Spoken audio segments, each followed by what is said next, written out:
Okay, so it's 9:01 p.m. Monday, 10th of August, February 2020. So I contacted the Sonic Health Plus about my disability medical assessment, and I asked for them to change it to a video conference, and surprisingly they said one was available tomorrow. So I have a disability medical assessment tomorrow, Tuesday, at 12:30 p.m. So I'll be doing that tomorrow.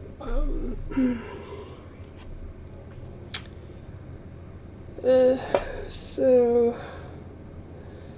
I was there's this website which I want to show you all, which is very good. It's about the rights of the unemployed people. The rights of the unemployed people.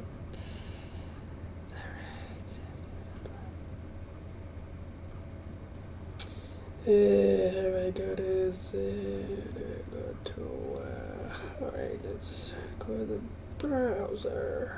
It's called Oz Rights. It's maintained by this person. You will see them here, but I think this person also was, I don't know, they wrote a, well, anyway, it's about like how, coercion, punishment, and executive rule. It's all about the welfare system.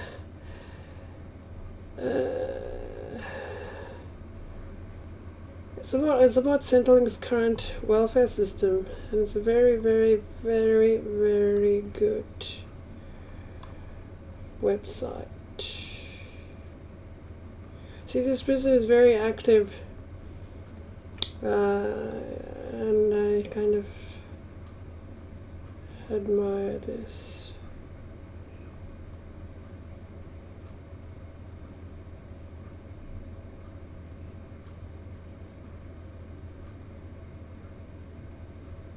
Yeah, the government is really horrible to unemployed people, and this is a very, very, very good website. I would. It's called ozrights.org. We will link to it in the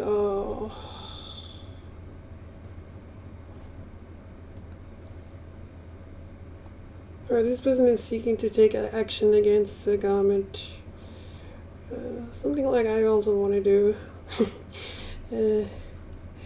But so this is like, so it's like, oh, someone else feels the same way I do. That's good. So this person has been really like working on it. So I think that's a very good thing. So yes, so that's a good thing.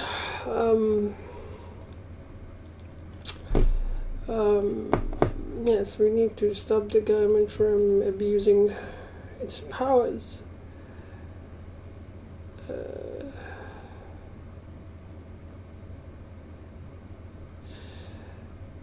Because at this point,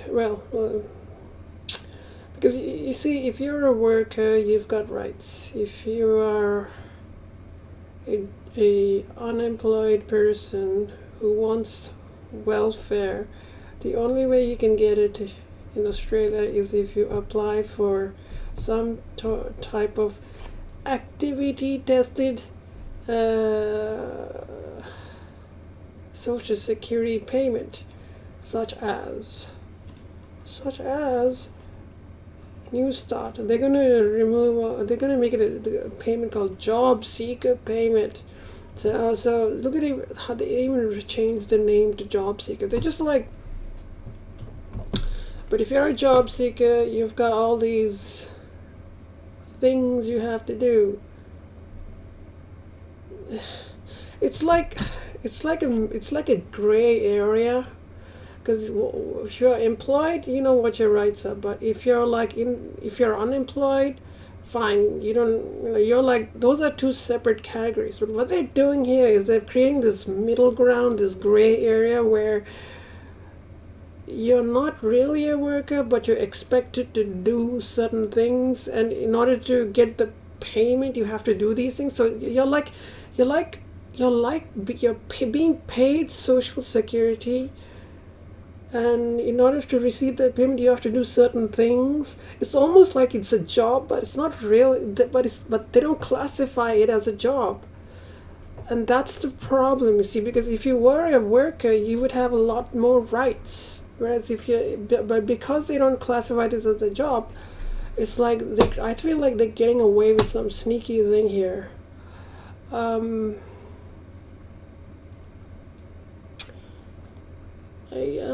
Yes, this is another.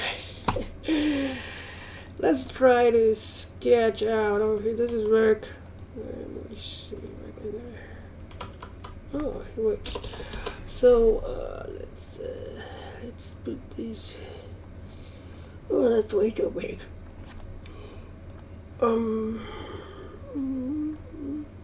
Let's put it there.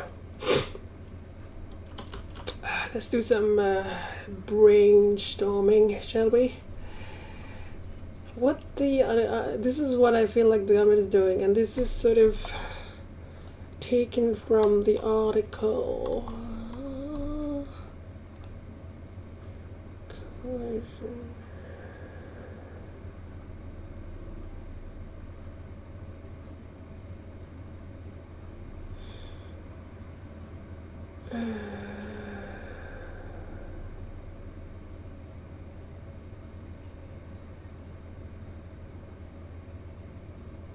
Oh yeah, here's this phrase. Yeah, look. Let me just read it. Where's the web browser? All right. So this is from Brenton Thomas's article, "Coercion, Punishment, and Executive Rule," and we're talking about crime. There is nothing particularly special about crime as the law sees it. A crime is simply a condition defined in law that, if a person matches, requires the execution of a penalty. There is no inherent moral or ethical arguments about what defines crime. Homosexuality, once a death penalty offense, is now protected by the law. A crime is a crime because the law says the thing is a crime, and for no other reason. Okay, I mean, there has to be some, I guess technically it might be correct, but sometimes some crimes you need to have like a the mens rea, like murder, for instance. What is particularly disconcerting about recent trends in social policy is that rights, liberties, and benefits are abused by executive action to modify or coerce behaviors without judicial involvement, and in many cases without clear and unambiguous demands of the parliament. This has to do with this thing called legality. Anyway, that's another thing. If the behavior of an individual is so offensive to demand they lose rights and liberties, then it is the expectation of the law that both houses of parliament agree and that the judiciary be engaged. For the poor, behaviors have been criminalized by stealth simply by treating them as a crime, but not calling them criminal. That's the phrase. Australia has quietly entered an era of direct executive rule. So let's look at this phrase. For the poor, such as the unemployed, quite a few of them are poor, behaviors have been criminalized by stealth, simply by treating them as a crime but not calling them criminal. That's the phrase I want to look at. Let's go to the thing here. Alright, so applying that to the current social security regime, if you are, if you're not, let's just take, I don't agree with all of these categories, but let's just say there are the employed and there are the unemployed. Now if you're an unemployed person and you want money, you want money, the only recourse you have, as far as I understand it, is that you have to apply to the government for what I call activity tested payments. Now, activity tested means you have to apply for jobs, attend appointments, and sometimes you have to do work for the dole, or you can have to enroll in courses, volunteer work. There are some other things you can do as well. So let's just say, so the way they go, what the government has done is, let's just say this stuff called activity tested, let's just say those are called, they're called mutual obligation or whatever. Mutual obligation, let's just call it obligations, alright? But I think they call it mutual obligation. Whatever. Okay. Now, work for the dole can involve like hundreds of hours of unpaid labor, okay? And you're applying for jobs, you might have to apply theoretically 20 per month. You might have to attend the thing maybe once per week, the job center, and you have to attend job appointments. Okay, so the criminal, let's just call it criminal offense. Let's just go with criminal because it's not real criminal. Criminal offense of seeking unemployment benefits. Okay? Okay.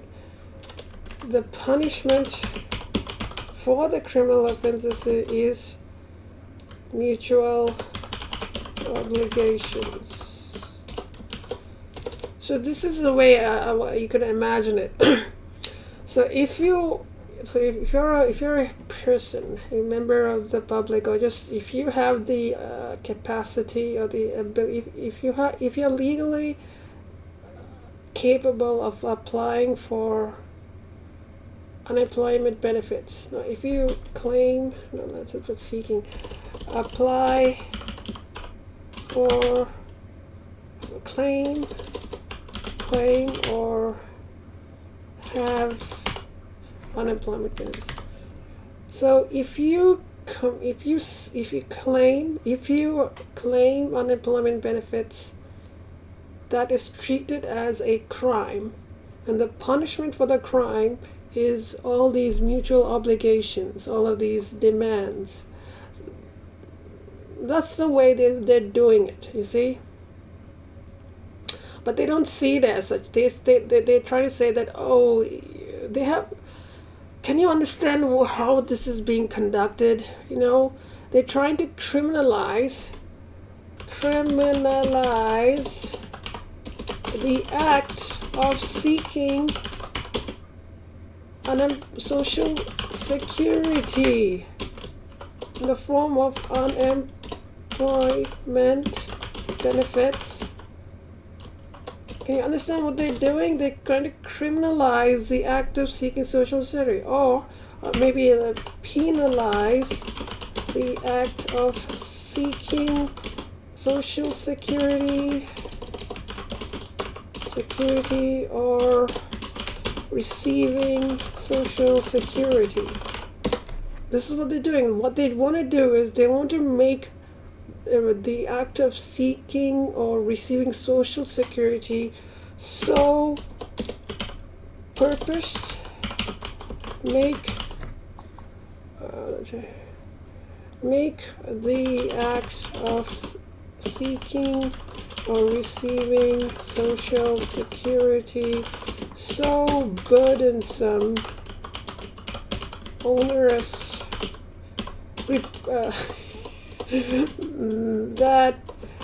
that people will either not seek it, or get a job, or continue to be subject to this cruel regime.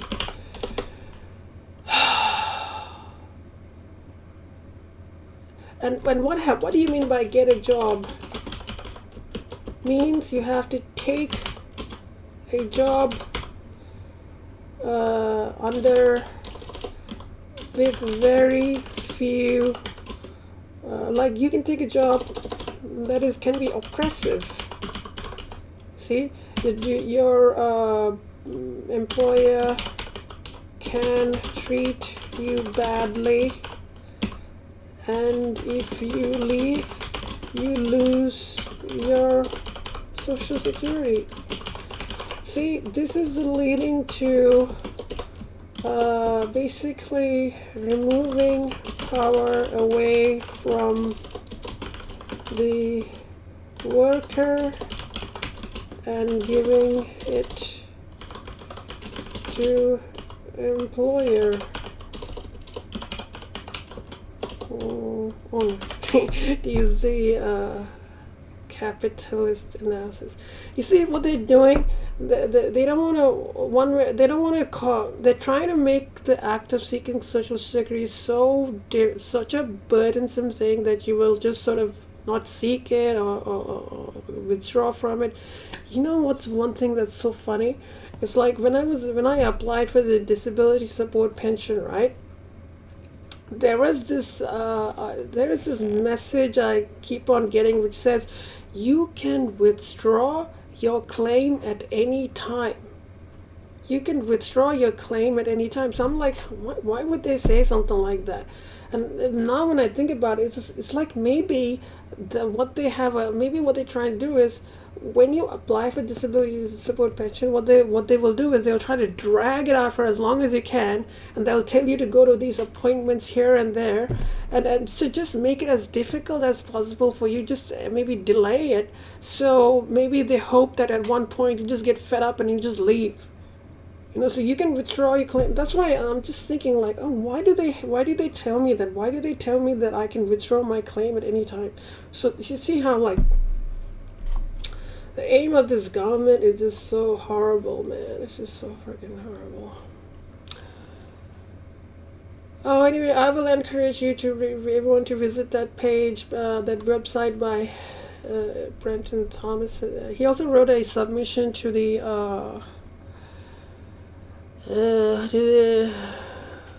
parliamentary. There's another one.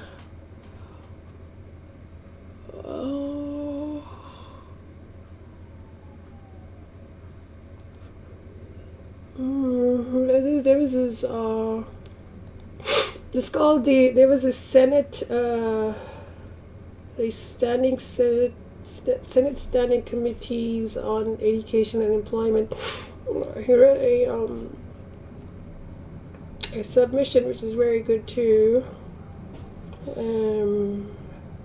think that's when I first came across.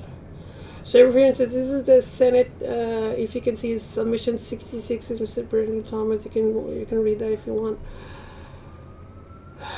Maybe I'll put a link to the inquiry or to that submission. But it's you can read the whole report if there. I don't have time to read it. I find it difficult to read, and so I'm glad that this thing is happening tomorrow, my video conference, because then I can just get it out of the way. So yeah, so I will